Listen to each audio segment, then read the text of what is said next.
దేవుడు స్వస్థపరిచే దేవుడు, రక్షించే దేవుడు. చిన్ని ప్రార్థన. పరిశుద్ధుడా, ఈ దినమున ఆయన ఇంతవరకు స్తుతి ఆరాధన ద్వారా, పాటల ద్వారా, వాక్యపట్టం ద్వారా మాతో మాట్లాడారు. వాక్యములోకి వెళ్ళుచుండగా నాతోను మాతోను మాట్లాడమని వాక్యమై ఉన్న క్రీస్తు నామమున అడుగుచున్నాము తండ్రి, ఆమేన్. ప్రభునందు పిల్లారా, మన ప్రభువును రక్షకుడైన యేసు క్రీస్తు వారి పరిశుద్ధ నామములో మీ అందరికీ నా హృదయపూర్వక వందనాలు, శుభాలు తెలియజేస్తా ఉన్నాను. బాగున్నారమ్మా? బాగున్నారయ్యా?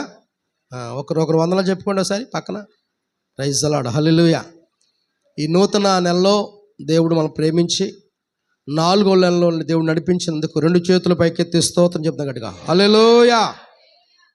గత ఆదివారం జీవజలాలు మనం అందరం పొందుకుని వెళ్ళాం. మరలా ఈ వారం ప్రభు బల్లారాధనలో పాలుభాగస్తులు అవటానికి ప్రభు ఎంతో కృప చూపించారు. ఆ కృపగల దేవుడు మనంతగానో ప్రేమించి అనుక్షణము అనుదినము కూడా కాపాడుతున్న దేవునికి మనము నిండు కృతజ్ఞతాస్తుతులు చెల్లించాలి. నా ప్రాణమా యెహోవాను, నా అంతరంగున సమస్తమా.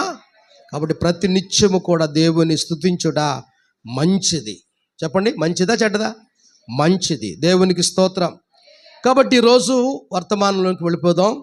మరి ప్రభు బల్లారాధన ఉంది కనుక కాస్త పాటలు ఎవరికైనా ఇవ్వకపోతే మరొకరిగా భావించవద్దు. ఎందుకంటే మరి వర్తమానం ప్రాముఖ్యం, బల్లారాధన ఉంది కనుక ప్రాముఖ్యం కనుక రోజు పాడుతున్నాం, రోజు కూడా వాక్యాన్ని వింటున్నాం. సుమారుగా 28 రోజులు, రాత్రితో ఎన్ని రోజులమ్మా? 28 రోజులుగా దేవుడు శిలువ ధ్యానములో నడిపిస్తున్నారు. స్తోత్రం. 28 రోజులు కూడా వచ్చిన వారు కూడా ఉన్నారు, మరి కొద్ది రోజులు వచ్చిన వారు కూడా ఉన్నారు. మరి ఏది ఏమైనప్పటికీ ఈ దినము పునరుత్థానం పోయి ఆరాధనలోకి దేవుడు మనం నడిపించారు. దేవునికి స్తోత్రం కలుగాక. ఈరోజు దేవుని సంఘము, జాగ్రత్తగా వినాలి, దేవుని సంఘము పరిశుద్ధులుగా ఉండుటకు పిలబడిన వారు, పరిశుద్ధులుగా ఉండుటకు పిలబడిన వారు ఏమై ఉన్నారో అన్నటువంటి అంశాన్ని మనం విందాం. దేవుని సంఘము అనగా దేవుని సంఘములోకి పరిశుద్ధులుగా ఉండుట కొరకు పిలబడ్డాం. ఎందుకు పిలబడ్డాం? పరిశుద్ధులుగా ఉండటానికే. మంచిగా ఉంటాక చెడ్డగా ఉంటాక? మంచిగా ఉండటానికే కదా, నీతిమంతులుగా ఉండటానికే. అపరిశుద్ధులమైన మనకి పరిశుద్ధ దేవుడు ఇచ్చాడు. అనీతిమంతుల మనకి దేవుడు నీతిమంతుల జాబితాలో ఉంచాడు. అపవిత్రంగా బ్రతికాము, ఇప్పుడు పవిత్రముగా బ్రతకాలన్నదే దేవుని పిలుపు. దేవునికి స్తోత్రం.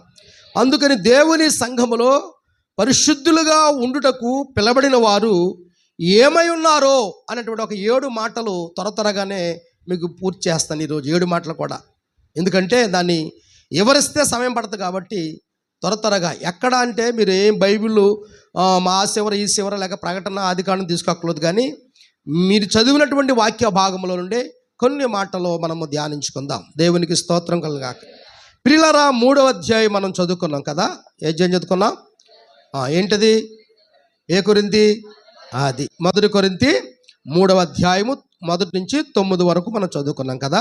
ప్రియులారా, ఇక్కడ 1వ అధ్యాయంలో మనం చూస్తే 2వ వచనం అంటాడు, కొరింథీలో ఉన్న దేవుని సంఘమునకు అనగా క్రీస్తు యేసునందు పరిశుద్ధపరచబడిన వారై పరిశుద్ధులుగా ఉండుటకు పిలబడిన వారికి. చూసారా, ఎవరికంట? పరిశుద్ధులుగా ఉండటానికి పిలబడినటువంటి మనకే దేవుడు పిలిచాడంటే ఆయన ఒక ప్రణాళిక ఉంటుంది. ఏమండి, మనుషులు పిలిచారనుకోండి కొన్ని ఏదన్నా మోసం జరగవచ్చేమో, కానీ దేవుడు పిలిచాడంటే చాలా ప్రణాళిక ఉంటుంది. పరిశుద్ధులుగా ఉండటకు పిలబడిన వారికి మనకును మన ప్రభువుగా ఉన్న మన ప్రభు అయిన యేసుక్రీస్తు నామములో ప్రతి స్థలములో ప్రార్థించే వారందరికీ శుభమని చెప్పి వ్రాయినది. మన తండ్రి అయిన దేవుని నుండి ప్రభు అయిన యేసుక్రీస్తు నుండి కృపా సమాధానములు మీకు కలుగునుగాక. ఏం కలుగుతంటే కృపా సమాధానములు. ఈరోజు దేవుని మందిరములో ఉన్నటువంటి దేవుని సంఘమా, ప్రభువైన యేసుక్రీస్తు నుండి కృపా సమాధానములు మీరు పొందుకుని వెళ్ళుదురుగాక. హల్లెలూయా. కొరింథీలో ఉన్న దేవుని సంఘమునకు, అక్కడ కొరింథీలో ఉన్న మాట తీసేసి నిడదవోల్లో ఉన్న దేవునికి స్తోత్రం, దేవుని సంఘమునకు. దేనిలా గమనించండి, అక్కడ రాయబడిన మాట ఏంటంటే ఒక డినామినేషన్ గురించి చెప్పట్లేదండి, ఒక మిషన్ గురించి చెప్పట్లేదండి, దేవుని సంఘము. కాబట్టి ఈరోజు అంశం, దేవుని సంఘము పరిశుద్ధులుగా ఉండుటకు పిలబడినటువంటి వారు ఏమై ఉన్నారో అనేటువంటి విషయాన్ని మనం నేర్చుకోవాల్సిన వారు ఉన్నాం. దేవుని స్తోత్రం. ఎందుకంటే పిల్లారా, మొదటి అధ్యాయం 9 అంటాడు, మిమ్మును పిలిచిన వాడు నమ్మదగిన వాడు. చెప్పండి, మనల్ని పిలిచిన వారు ఎవరమ్మా? చెప్పాలి, ఎవరమ్మా? నమ్మదగిన దేవుడు. నిన్ను ఉదాహరణకి ఇప్పుడు గమనించి, ఒక సహోదరే తీసుకొచ్చింది మందిరంలోకి. ఏమండి, ఒక సహోదరుడిని తీసుకొచ్చాడేమో కానీ నిన్ను నన్ను పిలిచింది ఎవరంటే నమ్మదగినటువంటి దేవుడు. దేవునికి స్తోత్రం. నిన్ను తీసుకొచ్చిన వారు ఈరోజు ఒకవేళ నీ సంఘంలో లేకపోవచ్చు, నిన్ను తీసుకొచ్చిన వారు భూమి మీదే లేకపోవచ్చు. అవునా కదండి? కదా ఏమండి? కానీ తరాలు మారినా యుగాలు మారినా మారని ప్రేమ గల దేవుడు నిన్ను పిలిచాడు. దేవుని స్తోత్రం కలగాక.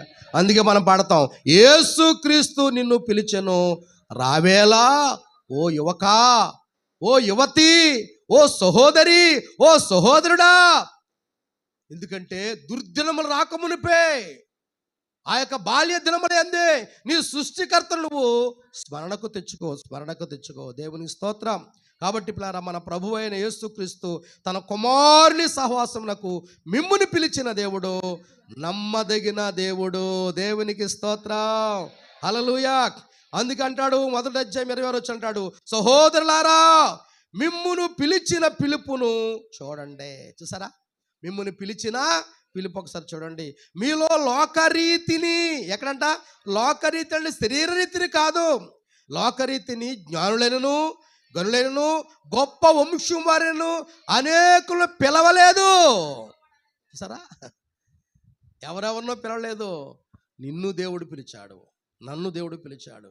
ఎక్కడ వారమో మనము, ఏమండి మన పరిస్థితి ఏంటో, మన యొక్క విధానం ఏంటో, ఏమండి మన యొక్క స్థితిగతి ఏంటో, కానీ సమస్తం ఎరిగిన వాడు ఏం చేశాడు తెలుసా? నిన్ను తన యొక్క సొత్తుగా దేవుడు చేశాడు. నిన్ను ఆయన కుమారుడుగా కుమార్తెగా చేస్తాడు. కాబట్టి పిల్లారా, ఇదిగో సహోదరులారా, ఆయన పిలిచిన పిలుపును ఒక్కసారి మనం చూడండి. దేవుని స్తోత్రం. ఆ పిలిచిన దేవునికి మనం ఎలా ఉండాలో చూడారా? అంటే పిలిచిన దేవునికి ఎంత విధేయులుగా మనం ఉండాలంటే ఆయన యందే మనం అతిశయించాలి. ఆయన ద్వారానే తప్ప దేని యందును మనం అతిశయించకూడదు.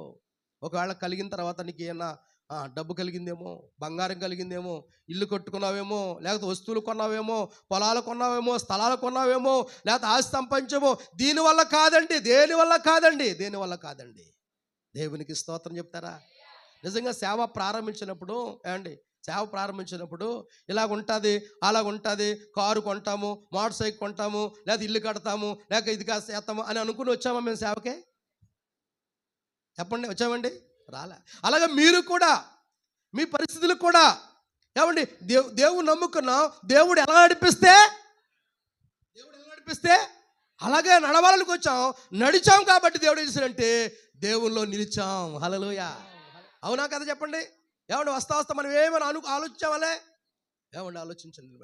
నిన్న ఆ యొక్క కుమారుడు ఆ యొక్క కోడలు మాట్లాడుతుంది. అసలు నిజంగా దేవుడు ఎంత ఆ యొక్క స్థితిలో మార్చాడండి.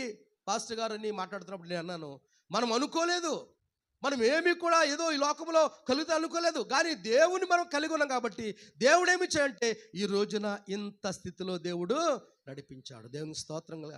ఇంకా అనేక మంది స్థితి మార్చే దేవుడు ఆయన.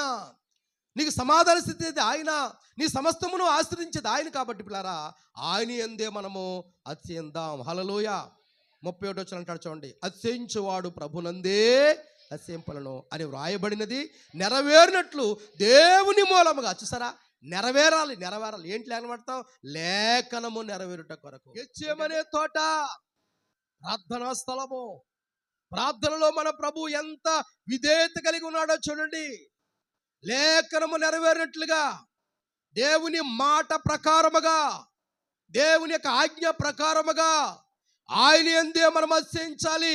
ఇక అంటున్నాడు పిల్లారా, ఆ యొక్క అతిశయించువాడు రాయబడినట్లుగా నెరవేరినట్లు దేవుని మూలముగా మనకు ఏమిటంటే ఆయన మనకు జ్ఞానమును, నీతియు, పరిశుద్ధతయు అనుగ్రహించాడు. విమోచకుడు అంటే దేవుడు మనకి ఇచ్చాడు. ఏమిచ్చాడు? జ్ఞానాన్ని ఇచ్చాడు, నీతినిచ్చాడు, పరిశుద్ధత ఇచ్చాడు. కాబట్టి ఈరోజు పిల్లరా దేవుని వాక్యం ఏం చెప్తుంది తెలుసా? దేవుని సంఘము పరిశుద్ధులుగా ఉండుటకు పిలబడినటువంటి వారు ఏమై ఉన్నారో 7 మాటలు. మొదటి మాట నేను చెప్తాను, జాగ్రత్తగానండి. మొదటి మాట మనం చూస్తే పిల్లరా, మీరు మీరు మీరు అనే మాట 3వ అధ్యాయం మనం చదువుకున్నాం కదా. 3వ అధ్యాయం 1 నుంచి 7 వరకు 9 వరకు చదువుకున్న దాంట్లో మాటలో మనం చూస్తే 3వ అధ్యాయం 3వ వచనం చూడండి. మీలో అసూయయు కలహము ఉండగా మీరు శరీర సంబంధులైన మనుష్యరీతిగా నడుచుకున్న వారు కారా? ప్రశ్నేశాడు. అంటే మనం ఎలా నడుచుకుంటున్నామో ఆ రోజున సంఘం, కొరింథీ సంఘం ఎలా నడుచుకుంటుందో, ఈరోజు కల్వరీ ఫేత్ చర్చ్ సంఘము ఎలా నడుచుకుంటున్నామో, దేవుని సంఘం ఎలా నడుచుకున్నామో, దేవుని సంఘములో పరిశుద్ధులుగా ఉండడానికి దేవుడు పిలిచాడు, కానీ అపరిశుద్ధులుగా ఉండడానికి పిలవలేదు. కాబట్టి పిలిచిన దేవుడు నమ్మదగిన వాడు కనుక ఆయన యందు మనం అతిశయిస్తే, ఆయన బట్టే సంతోషిస్తే, నీ బలమును బట్టి కాదు, నా బలమును బట్టి కాదు, నా ఆస్తులు పాస్తులు కాదు, వెండి బంగారం బట్టి కాదు, మేడ మిద్దులు బట్టి కాదు, ఆస్తి పాస్తులు బట్టి కాదు, కానీ ఆయన బట్టి అతిశయించువాడు. దేవుని స్తోత్రంగా. అందుకనే దావీదు అంటాడు, కొందరు గుర్రముల బట్టి, కొందరు రథముల బట్టి అతిశయిస్తే నేనైతే నా దేవుడైన యెహోవాను బట్టి. స్తోత్రం చెప్తారు గట్టిగా, హల్లెలూయా. కాబట్టి మొదటి మాట, మీరు శరీర సంబంధులు కారా? మీరు శరీర సంబంధులు కారు. మీరు ఎవరంటే పరిశుద్ధులుగా ఉండడానికి పిలవబడినటువంటి దేవుని సంఘము. ఇక్కడ ప్రశ్న వేశాడండి. మీలో ఏమున్నాయంట? అసూయ, రెండవది కలహము ఉండగా మీరు శరీర సంబంధులైన మనుష్య రీతిగా నడుచుకున్న వారు కారా? ప్రశ్న వేశాడు. ఒకవేళ మనం అలాగైతే, అలాగ నడుచుకుంటే మనం వాక్యం చెప్తే మాట, మీరు శరీర సంబంధులు కారు. ఈరోజు నేను చెప్పే మాట, మనం శరీర సంబంధులము కాము. అలా నడుచుకునే వారికి ఉండొద్దు. ఒకవేళ ఎప్పుడైనా పడిపోయి నడుచుకుంటే మరలా సరిదిద్దుకుని నువ్వు దేవుని సంబంధివి. దేవుని స్తోత్రం. రెండో మాట, మీరు ప్రకృతి సంబంధమైన మనుషులు కారా అని అంటాడు. అక్కడ కారు ప్రకృతి సంబంధమైన కాదు. చూద్దాం దేవుని బిడ్డలారా, 4వ వచనం. ఒకడు నేను పౌలు వాడను, మరి ఒకడు నేను అపోలో వాడను అని చెప్పుకున్నప్పుడు మీరు ప్రకృతి సంబంధమైన మనుషులు కారా? మళ్ళీ ప్రశ్నించాడు. రెండో మాట, మీరు ప్రకృతి సంబంధులు కారు అని నేను చెప్తున్నాను. అవునా కదా? చెప్పండి. కాదు. ఒకవేళ వీళ్ళు అలాగైతే లోకంలోనే ఉంటురు. కానీ దేవుడు ఎక్కడ పిలిచాడు? దేవుని సంఘములోనికి పిలిచి పరిశుద్ధులుగా ఉండుటకు పిలబడినటువంటి సంఘము జీవముగల దేవుని సంఘం. ఆ జీవముగల దేవుని సంఘం ఎలా ఉండదు తెలుసా? పరిశుద్ధులుగానే ఉండాలి, కానీ ప్రకృతి సంబంధ మనుషులుగా ఉండకూడదు. ఇక్కడ ఖచ్చితంగా చెప్తున్నాడు. వాళ్ళు అనుకున్నారంట, సంఘం పౌలు ఉన్నాడు ఒక ఆయన, అపోలో ఒక ఆయన ఉన్నాడు అనుకుని భేదం చెప్పుకున్నారంట. కానీ ఇక్కడ అన్నాడు కదా, నేను అపోలో అని చెప్పుకున్నారే, మీరు ప్రకృతి సంబంధమైన మనుషులు కారా? ప్రశ్న వేస్తున్నాడు. కాబట్టి మొదటి మాట చెప్పండి, శరీర సంబంధులు కారు. రెండో మాట, అప్పుడు 2 మాటలు అయిపోయింది చూసారా? నేను వివరించని చెప్పాను కదా, అందుకు 7 మాటలు చెప్పేస్తాను ఈరోజు. రెండో మాట, మీరు ప్రకృతి సంబంధులు కారు. మరి ఎవరు? మూడో మాట, ఎవరు అంటే దేవుని యందు పరిశుద్ధులము లేక విశ్వాసులము. స్తోత్రం. సహోదరులము. మనందరం ఒక కుటుంబము. ఆ కుటుంబమే దేవుని కుటుంబము. చూద్దాం పిల్లరా, 3వ మాట, మీరు విశ్వాసులు విశ్వసించిదని రాయబడింది. 3వ అధ్యాయం 5వ వచనం. అపోలు ఎవడు, పౌలు ఎవడు? పరిచారకులే కదా. ఒక్కొక్కరికి ప్రభు అనుగ్రహించిన ప్రకారము వారి ద్వారా మీరు విశ్వసించితిరి. అంటే విశ్వాసులు అన్నమాట. 3వ మాట, ఎవరు మీరు? చెప్పండి. మీరెవరు? మనం ఎవరము? విశ్వాసులము. ఎవరి ద్వారా విశ్వసించితిరి? పౌలు గారి ద్వారా. దేవుని యొక్క వాక్యమును పౌలు గారు కొరింథీ సంఘానికి బోధించారు. కాబట్టి ఇక్కడ పౌలు గారు మాట్లాడుతున్నాడు, ఇదిగో అపోలు ఎవడు, పౌలు ఎవడు? వాళ్ళిద్దరూ పరిచారకులే. అయితే ఒక్కొక్కనికి ప్రభు అనుగ్రహించిన ప్రకారము వారి ద్వారా. ఎవరి ద్వారా? పౌలు గారి యొక్క ద్వారా. గమనించండి బ్రదర్, ఇప్పుడు నేను అంటాను, గమనించండి బ్రదర్, ఈ యొక్క సేవకుని ద్వారా మీరు దేవుని వాక్యమును వింటున్నారు. దేవుని స్తోత్రం కలుగాక. మేము దేవుళ్ళము కావు, మేము పరిచారకులమే, మేము మనుషులమే. కేవలం మీకు మాకు ఏంటంటే దేవుడిచ్చినటువంటి మాట తెలుసా? సేవకుడు, సంఘ కాపరి. స్తోత్రం.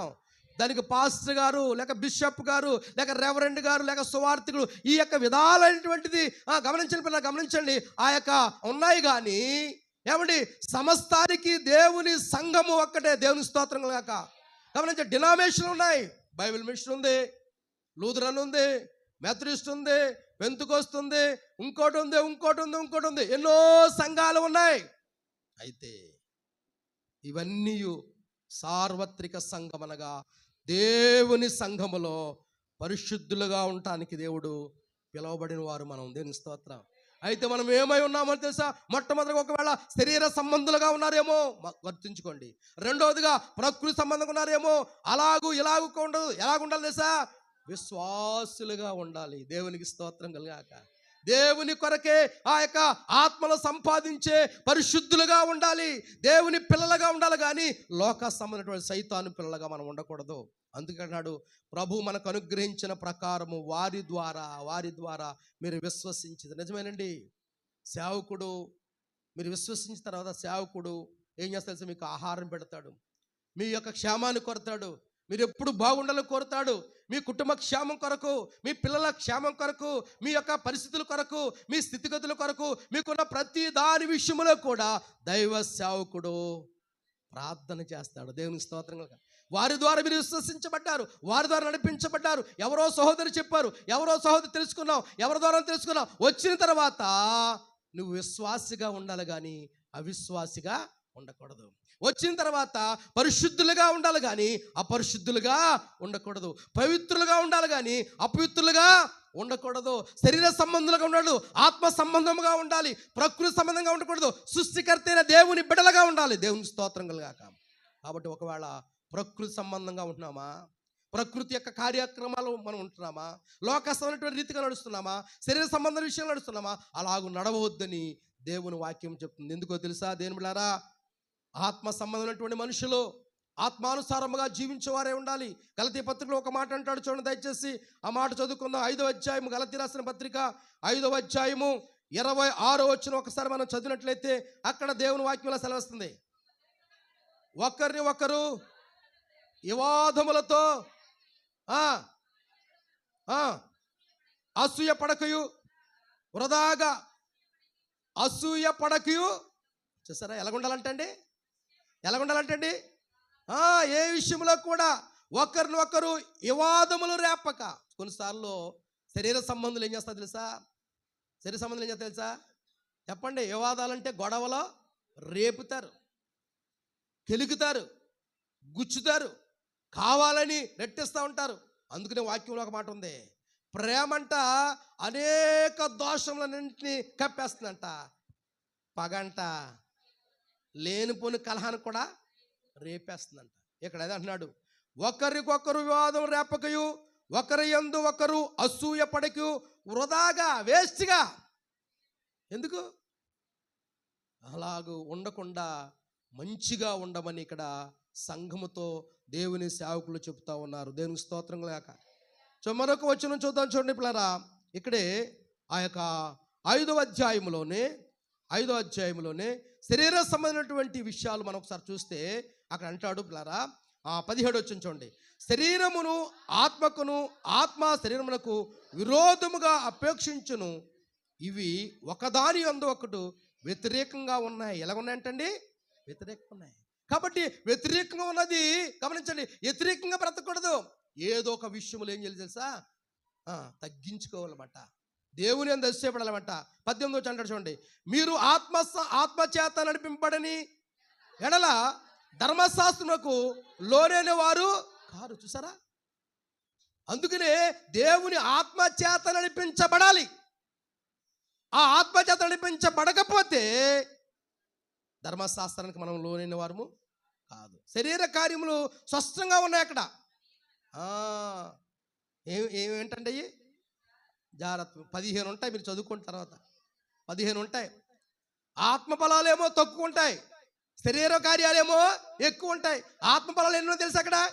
9. ఎప్పుడో చదివేశాం కదా 22 వచనంలో. కానీ శరీర కార్యాలు ఉన్నాయి 15. మీరు లెక్క పెట్టుకోండి, వెళ్ళిన తర్వాత ఇంటికి వెళ్ళిన తర్వాత తాజాగా లెక్క పెట్టుకోండి.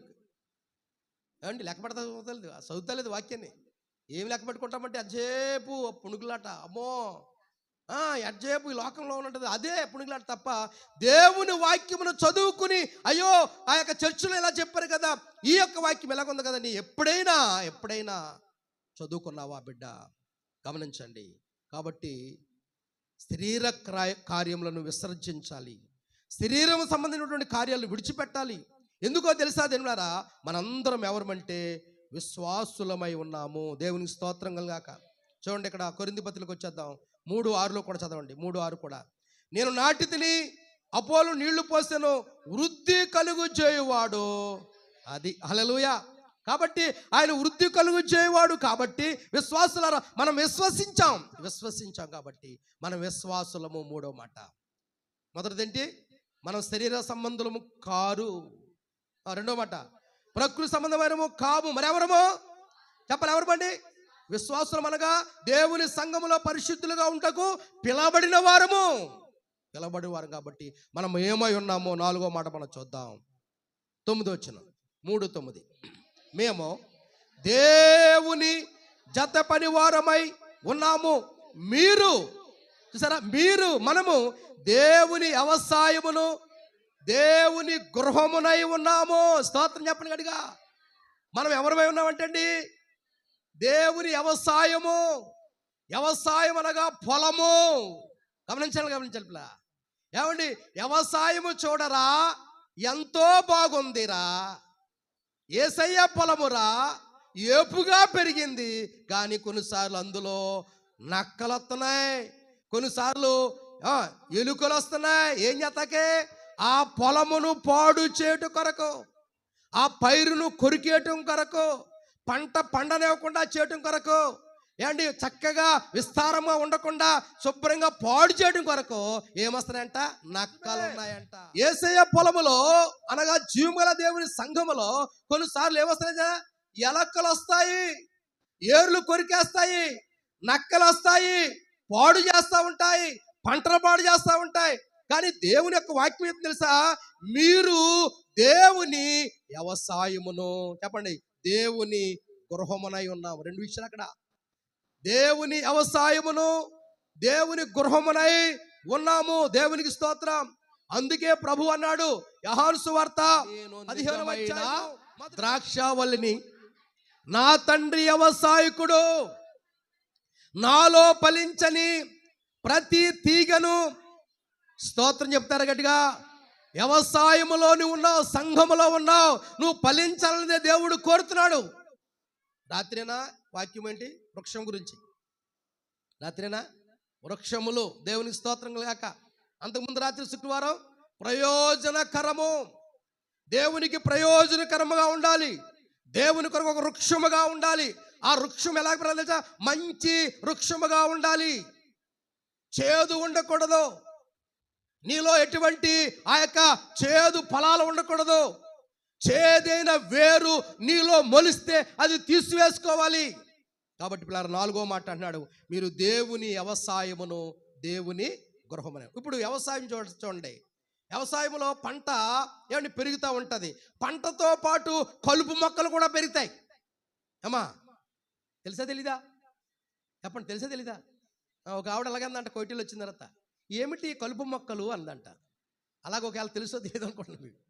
ఏమండి, అంతవరకు కూడా కోడిని చక్కగా సో అనేదంట, కానీ వెళ్ళిన తర్వాత సురో అంటుందంట. అలా కాదు కదా మనం ఇప్పుడు ఎలా అంటాడువా? కాదు.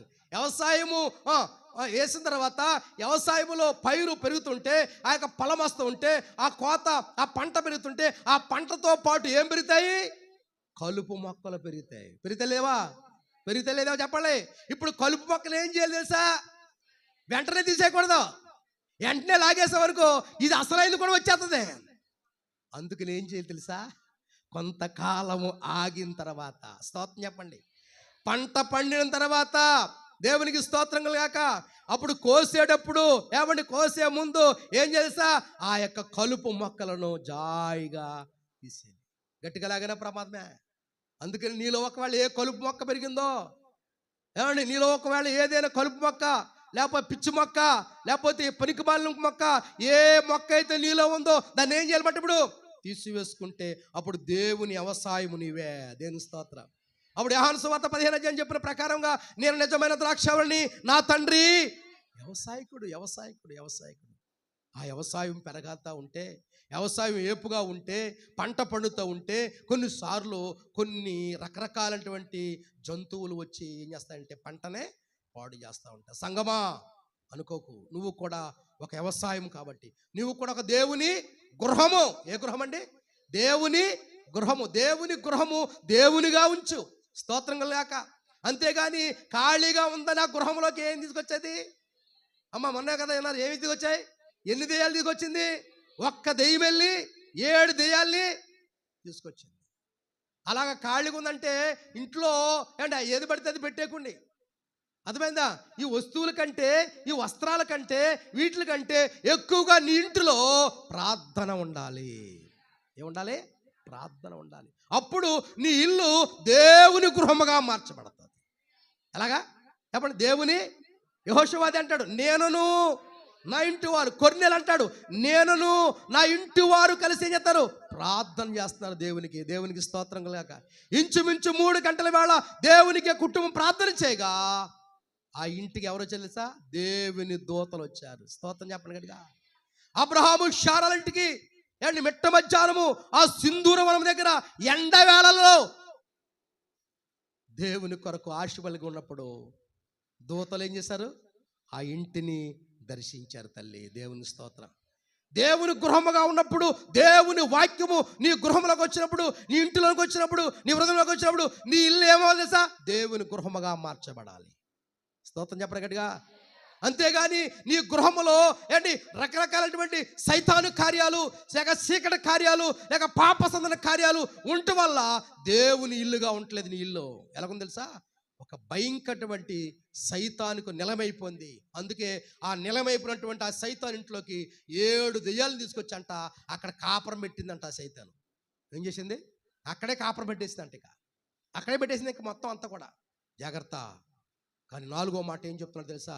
మీరు దేవుని వ్యవసాయమును, దేవుని చెప్పండి గృహమునై ఉన్నారు. దేవునికి స్తోత్రం కలుగాక.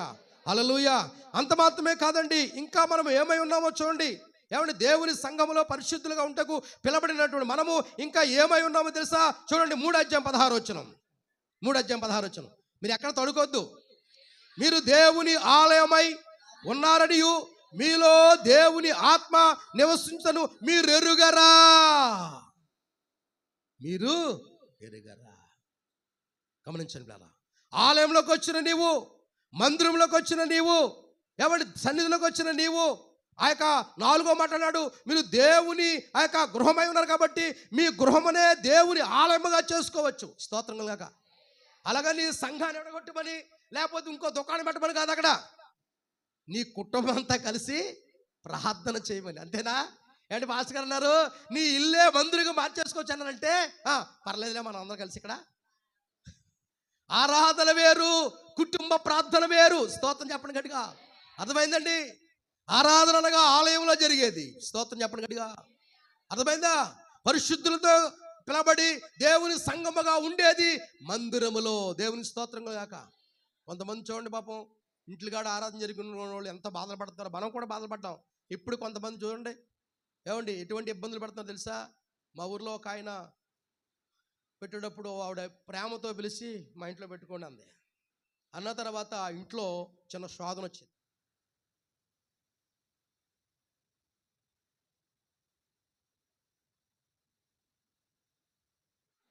మళ్ళీ అక్కడి నుంచి ఒక ఆవిడ విజయకుమార్ ఆవిడ బట్టలు అమ్ముతుంది కదా, ఆవిడ ఇంట్లో పెట్టారు బాబు. ఆవిడ ఇంటి పైన వేసుకోండి అన్నది. అంతే వేసుకోమని చెప్పేసి పాపం ఆ పాస్టర్ గారు ఏం చేశారంటే వేసేశారు. రేక్ సెట్ వేశారు, ఫ్యాన్లు పెట్టేశారు, ఇక చుట్టూ గోడ కట్టేశారు. ఆరాధన జరుగుతుందంట.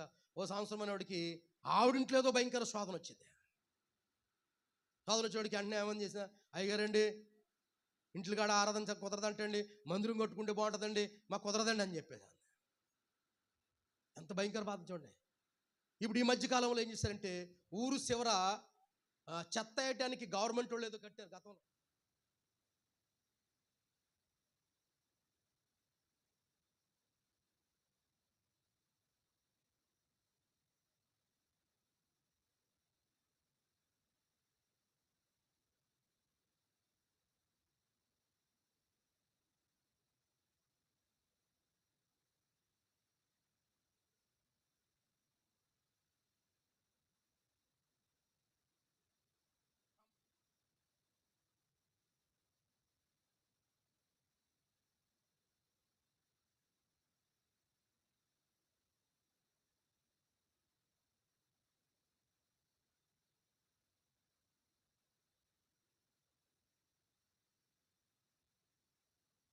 దేవుని ఇల్లును ప్రార్థనా గృహంగా మార్చుకో, కానీ నీ ఇల్లునే మందిరముగా మార్చుకోకూడదు. దేవునికి స్తోత్రం కలుగాక.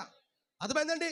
మందిరము వేరు, కుటుంబంలో జరుగుతున్న ప్రార్థన వేరు. కాబట్టి ప్రతి ఇంటిలో కుటుంబ ప్రార్థన ఉండాలి. స్తోత్రం చెప్పరా గట్టిగా? హల్లెలూయా. అలాగనే సంఘము ఏంటి, భూమి మీద ఉన్నటువంటి యొక్క సంఘములన్నీ కూడా ఎలా ఉండాలి తెలుసా? ఆ యొక్క భూమి మీదే ఒక దేవుని రాజ్యముగా ఉండాలి. అది దేవుని రాజ్యం ఉన్నప్పుడు ఎలా ఉంటుందో అంతకంటే ఎక్కువ భూమి మీదే దేవుని రాజ్యాన్ని అనుభవించే వరకు ఉన్నప్పుడు ఆ భూమి మీద ఉన్నటువంటి ఆ సంఘాన్ని చూసి దేవుడు ఏం తెలుసా, ఆ సంఘాన్ని తీసుకుని వెళతాడు మేఘాల మీద వచ్చి. దేవుని స్తోత్రం. కాబట్టి దేవుని ద్వారా నా మాట, 5వ మాట ఏంటంటే, మీరు దేవుని ఆలయమై ఉన్నారని, మీ దేవుని ఆత్మ మీలో ఉన్నదని మీరు ఎరగరా. దేవునికి స్తోత్రం చెప్తారు గట్టిగా. హల్లెలూయా.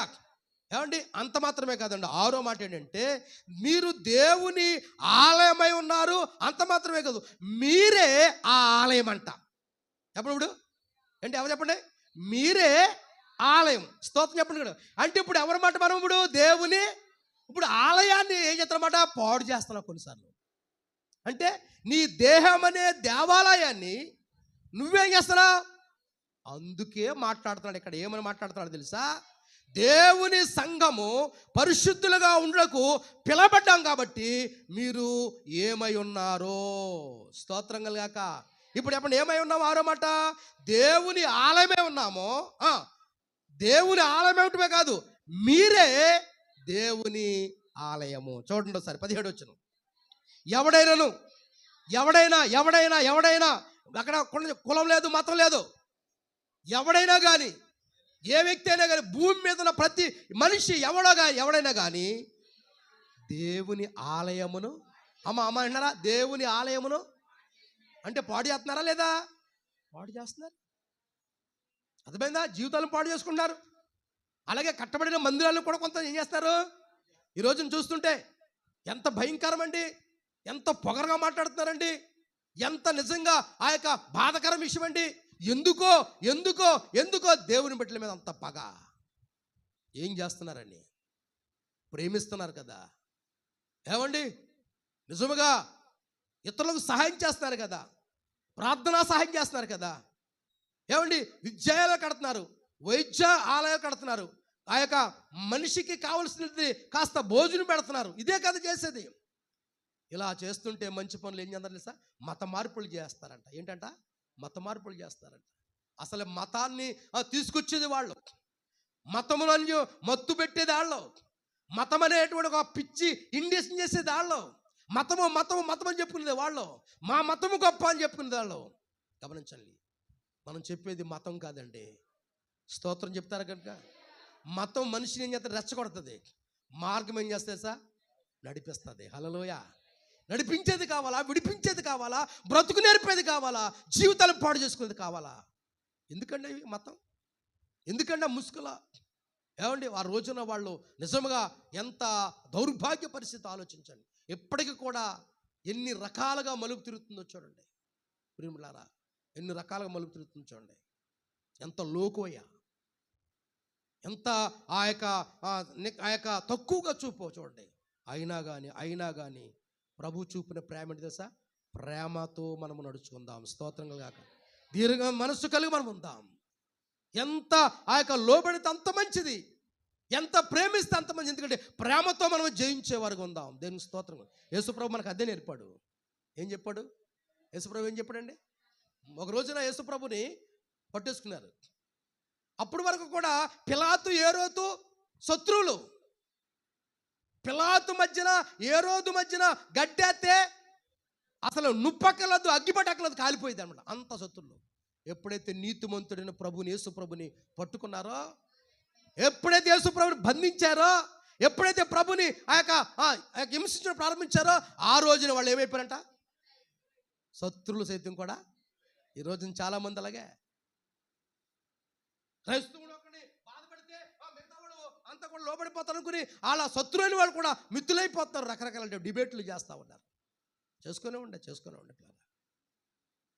దేవుని ఆలయమును పాడు చేస్తే, స్తోత్రంగా ఎవడైనాను దేవుని ఆలయమును పాడు చేసినలా దేవుడు వానిని పాడు చేయను. దేవుని ఆలయము పరిశుద్ధమైనది. మీరు మీరు అనగా మనందరము ఆ ఆలయమై ఉన్నాము. స్తోత్రం చెప్తారా? ఏ ఆలయము? దేవుని ఆలయం. అంటే ఇప్పుడు మీ హృదయం ఏంటన్నమాట? దేవుని. ఇప్పుడు మీ హృదయం ఏం చేయకూడదు? మీరు పాడు చేసుకోకూడదు. మనుషుల చేత కట్టినటువంటి ఈ ఆలయాన్ని ఎవడో పాడు చేస్తాను బాధ. నీ ఆలయాన్ని నువ్వే పాడు చేసుకున్నావు కాబట్టి నువ్వు ఎలా ఉండాలి తెలుసా? పరిశుద్ధులుగా ఉండాలి. దేవునికి స్తోత్రం కలగాలి. కాబట్టి 7వ మాటలోకి వెళ్ళిపోతున్నాను. దేనిలారా 7వ మాటలోకి వెళ్ళిపోతున్నాను. చూద్దాం ఒకసారి. 3వ అధ్యాయము 23వ వచనం. మీరు క్రీస్తు వారు, క్రీస్తు దేవుడు. స్తోత్రం చెప్తారా? నేను చెప్పకముందు చెప్పేసరి మాట. మీరు ఎవరు? క్రీస్తు. ఇప్పుడు మనం ఎవరు అన్నమాట? చెప్పండి, చెప్పాలి. ఎవరమండి మనం? క్రీస్తు వారము కనుక. ఏమండి? క్రీస్తు దేవుని వాడు కనుక దేవుని ద్వారా పంపడినటువంటి యేసు క్రీస్తునందు మనము పరిశుద్ధులుగా ఉండటానికి పిలువబడ్డాం. దేవునికి స్తోత్రం. 21వ వచనం చూడండి. కాబట్టి ఎవడును మనుషుల యందు అతిశయించబడకూడదు. సమస్తము మీవి. పౌలైనను, అపోలైనను, కేపాయనను, లోకమైనను, జీవమైనను, మరణమైనను, ప్రస్తుతముందనైనను, రాబోవునైనను సమస్తము. స్తోత్రం చెప్పండి గట్టిగా. సమస్తము మీవే. మీరు, నేను క్రీస్తు వారము. ఎవరని చెప్పండి ఇప్పుడు. ఇప్పుడు చెప్పండి పిల్లారా. దేవుని సంఘము పరిశుద్ధులుగా ఉండుటకు పిలబడిన వారం కాబట్టి మనము ఏమై ఉన్నామో ఒకసారి ఆలోచించుకోండి. ఏమై ఉన్నారు అని అంటే, మొదటిది శరీర సంబంధులుగా కారు. రెండవది ప్రకృతి సంబంధులుగా కారు. ఎవరు మరి? విశ్వాసులం కనుక విశ్వసించితిమి. హల్లెలూయా. ఇంకా 4వది మీరెవరు? దేవుని వ్యవసాయము, దేవుని గృహము. దేవుని స్తోత్రం గాక. 6వది మీరు దేవుని ఆలయమై ఉన్నారు, దేవుని ఆత్మ మీలో నివసించుచున్నది. స్తోత్రం. ఒకవేళ నీలో నివసించేది దురాత్మ అయితే నువ్వు పరిశుద్ధులుగా ఉండలేవు, దేవుని కొరకు పిలబడిన వారిగా ఉండలేవు. నువ్వు ఏమై ఉన్నావంటే ప్రకృతి సంబంధంగానే ఉన్నావు. కాబట్టి ఆ యొక్క 5వ మాట అంటాడు కదా, మీరు దేవుని ఆలయం ఉన్నారు, దేవుని ఆత్మ మీలో ఉన్నది. 6వ మాట, మీరు ఆలయమై ఉన్నారు, మీరే ఆ ఆలయమై ఉన్నారు. దేవుని స్తోత్రం. అర్థమైందా? మీలో దేవుని ఆత్మ ఉంది, మీరే ఆయన ఆలయమై ఉన్నారు. 7వ మాట, మీరు క్రీస్తు వారు. దేవునికి స్తోత్రం కలగాక. కాబట్టి ఇక్కడ అన్నాడండి, పౌలైనను, అపోలైనను, కేపాయనను, లోకమైనను, జీవమైనను, మరణమైనను, ప్రస్తుతముందమైనను, రాబోవైనను సమస్తము మీవే. మీరు క్రీస్తు వారు. కాబట్టి ఇప్పుడు ఈ చెప్పినటువంటి వ్యక్తులు ముఖ్యము కాదు, కానీ క్రీస్తు వారుగా మనం ఉంటే దేవుని స్తోత్రం కాక. అర్థమైందండి? ఆయన ద్వారా మనము రక్షించబడ్డాం. గమనించండి కదా. ఇప్పుడు ఉదాహరణకి స్వార్థ సేవ చేసి ఒక్కొక్కరు రక్షించాం. అర్థమైందా? నేను కేవలము స్వార్థ చెప్పి ప్రార్థన చేసి మీ క్షేమం కోరి ప్రార్థించే వాళ్ళము, వాక్యం బోధించే వాళ్ళము, కానీ రక్షించేది ఎవరు? ఎబెనేజర్ కాదు, సేవకుడు కాదు, పాస్టర్ గారు కాదు. ఎవరు రక్షించారు? ప్రభువు నిన్ను రక్షించాడు. కాబట్టి మనం ఎవరిపై ఉండాలి? క్రీస్తు వారై ఉండాలి. దేవునికి స్తోత్రంగా. అర్థమైందా? మేము దేవుని పనివారు మాత్రమే. దేవుని వ్యవసాయముగా మనం ఉందాం, దేవుని గృహముగా మనం ఉందాము, దేవుని ఆత్మ మనలో ఉంచుకుందాం. ఆ ఆత్మ దేవుని ఆలయముగా మనము మార్చబడదాం. దేవుని స్తోత్రంగా. అప్పుడు చెప్పండి, దేవుని సంఘము పరిశుద్ధులుగా ఉండుటకు పిలబడిన వారు ఖచ్చితంగా మనము చెప్పగలం. కాబట్టి అటువంటి మహాభాగ్యాన్ని మహాదేవుడు మనందరికీ అనుగ్రహించును గాక.